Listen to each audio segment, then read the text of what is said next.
Blizzard had the opportunity to bring the world together, and we did not.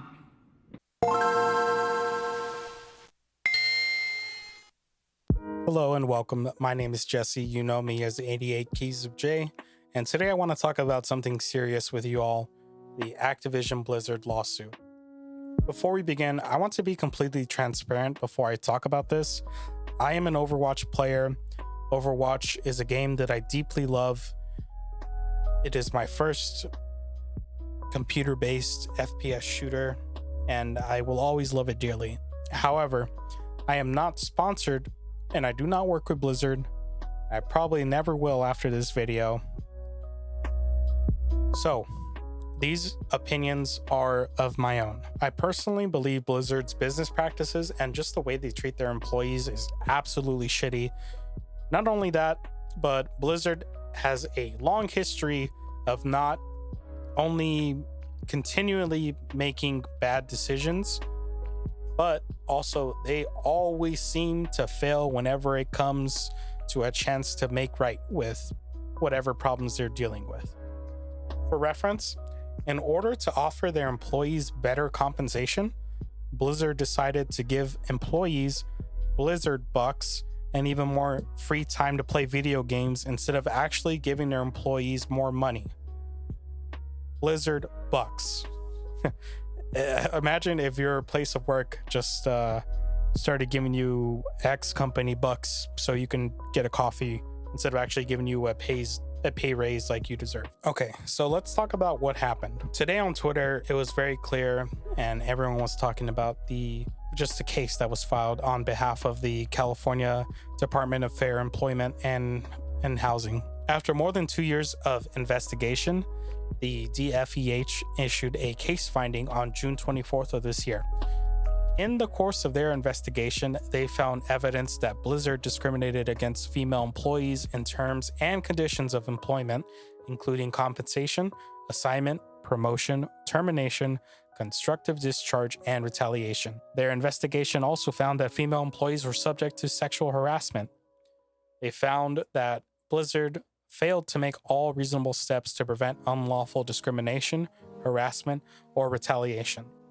Lastly, the DFEH's investigation further found that Blizzard had committee violations of Labor Code Section 1197.5 in paying female employees less than their male counterparts for substantially similar work. These claims are alleged and/or reasonably related to and like the claims originally alleged in the director's complaints.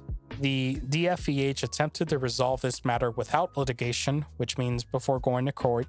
Prior to filing this civil action, the DFEH required all parties to participate in a mandatory dispute resolution in the department's internal dispute resolution division, free of charge to the parties in an effort to resolve the dispute without litigation. Specifically, the DFEH invited Blizzard to participate in mediation session with the department's internal dispute resolution division on July 1st, 2nd, and 15th of this year. But the parties, Blizzard of course, were unable to resolve the administrative complaints, which is not surprising given Blizzard's long history of failed everything and just trying to be a decent company as they should be. In this tweet by Jason Schreier, an Activision Blizzard spokesman sent me a lengthy statement calling the allegations distorted and in many cases false, and referring to the California Department of Fair Employment and Housing as unaccountable state bureaucrats. The DFEH includes distorted and in many cases false descriptions of Blizzard's past. We have been extremely cooperative with the DFEH throughout their investigation, including providing them with extensive data and ample documentation. But they refused to inform us what issues they perceived. They were required by law to adequately investigate and to have good faith discussions with us to better understand and to receive any claims or concerns before going to litigation, but they failed to do so. Instead, they rushed to file an inaccurate complaint, as we will demonstrate in court. We are sickened by the reprehensible conduct of the DFEH to drag into the complaint the tragic suicide of an employee whose passing has no bearing whatsoever on this case, and with no regard for her grieving family. While we find that the behavior to be disgraceful and unprofessional, it is unfortunately an example of how they have conducted themselves throughout the course of their investigation.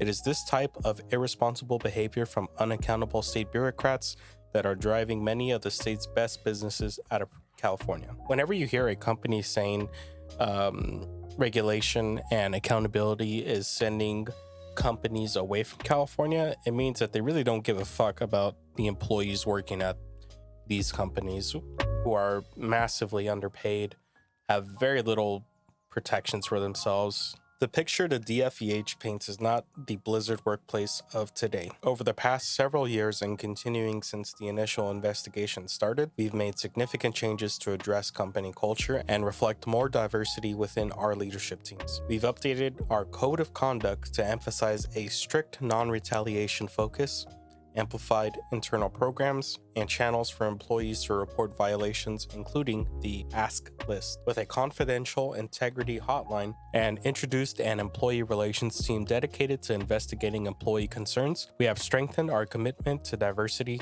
equity, and inclusion, and combined our employee networks at a global level to provide additional support. Employees must also undergo regular anti-harassment training and have done so for many years.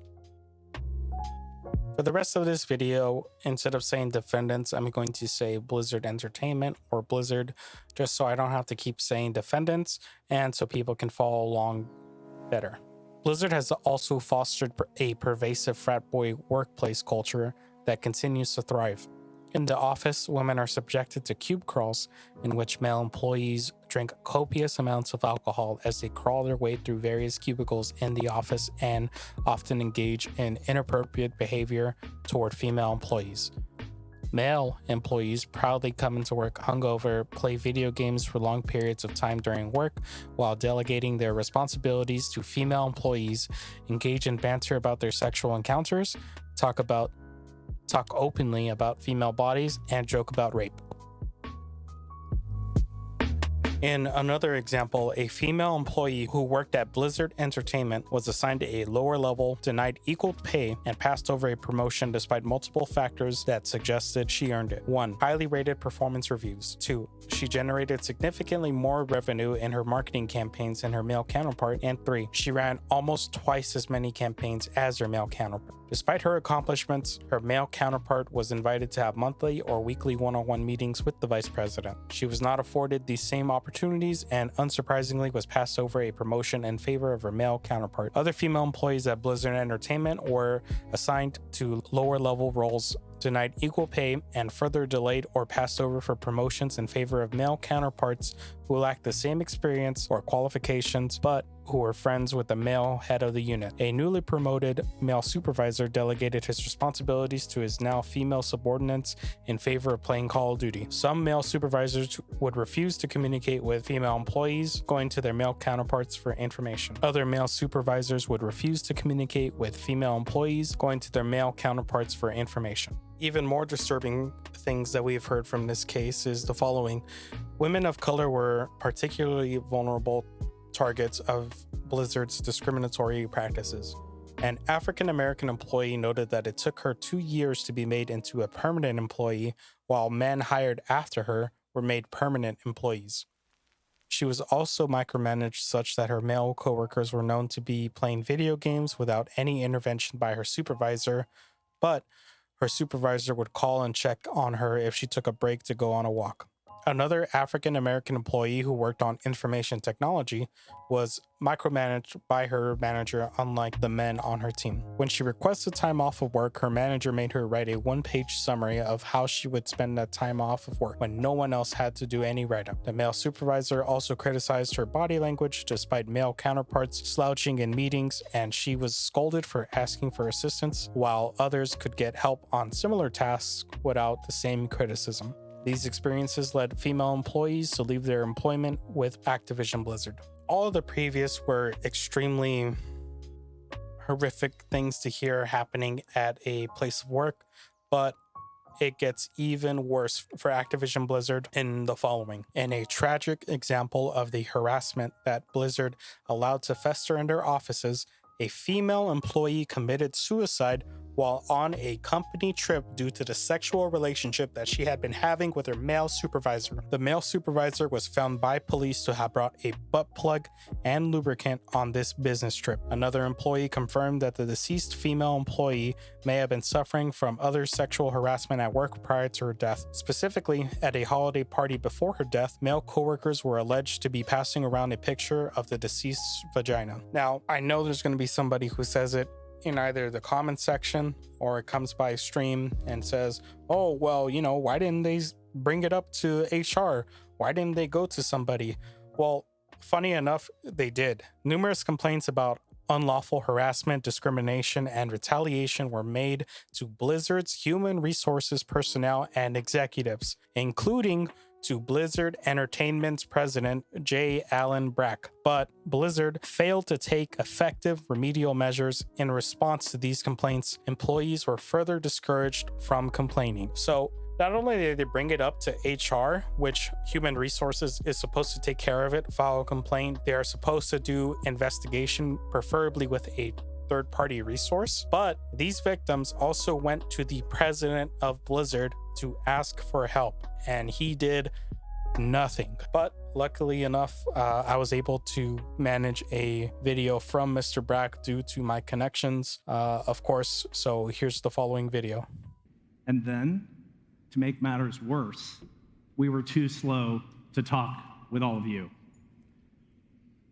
When I think about what I'm most unhappy about, there's really two things. The first one is we didn't live up to the high standards that we really set for ourselves. And the second is we failed in our purpose. And for that, I am sorry, and I accept accountability.